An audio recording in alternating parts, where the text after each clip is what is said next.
TV එකේම විකාශය වුණු සිල්වෙස්ටර් ඇන්ඩ් ට්වීටි බර්ඩ් කියන කාටුන් එකේ චූටි කහපාට කුරුල්ලා ට්වීටි බර්ඩ් මොනවා වුණත් හැම වෙලේම සතුටින් hina වෙලා සැහැල්ලුවෙන් ඉන්න ඕනේ. කවුරු හරි මෙතනින් පූතෙක් යනවා දැක්කද? හරි. ඊට පස්සේ තවත් ලස්සන කාටුන් එකක් තියෙනවා. මේකටත් හරි ඉහළ ප්‍රතිචාර මට ලැබෙනවා.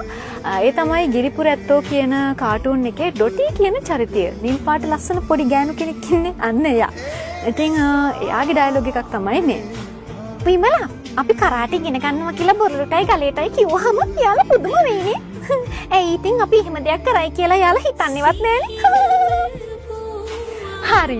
ඊට පස්සේ ජාතික රූපවාහිනියේ විකාශය වුණු දිරිය දියණිය කියන කතාවේ මක්සුන් කියන චරිතය. මං කිව්වේ දුෂ්ට චරිතයක් කියලා. ඔන්න එයාගේ ඩයලොග් එකක් තමයි මේ. කෙසේ හෝ මා මේ නගරයේ පාලනය අතට ගත යුතුයි. මෙය මාහට ලැබෙන අන්තිම අවස්ථාව විය හැකියි. දුෂ්ට විදියට තමයි ඒ චරිතය හඬදායකත්වය දුන්නේ. ඊට පස්සේ ගොඩාක් දෙනෙක්ට මතක හිටින චරිතය තමයි මේ ආදරයයි සිරස ටීවී විකාශය වෙන ඉෂිතාගේ චරිතය. හරි, ඒකේ ඩයලොග් එකක් කියන්න. සේරම සිද්ධ වේ රමන්. රෝහි කොහෙද ඉන්නේ? මේ අහන්න. ඔයයි මායි ගිහින් කිරණව ලෑස්ති කරගන්න ඕනේ.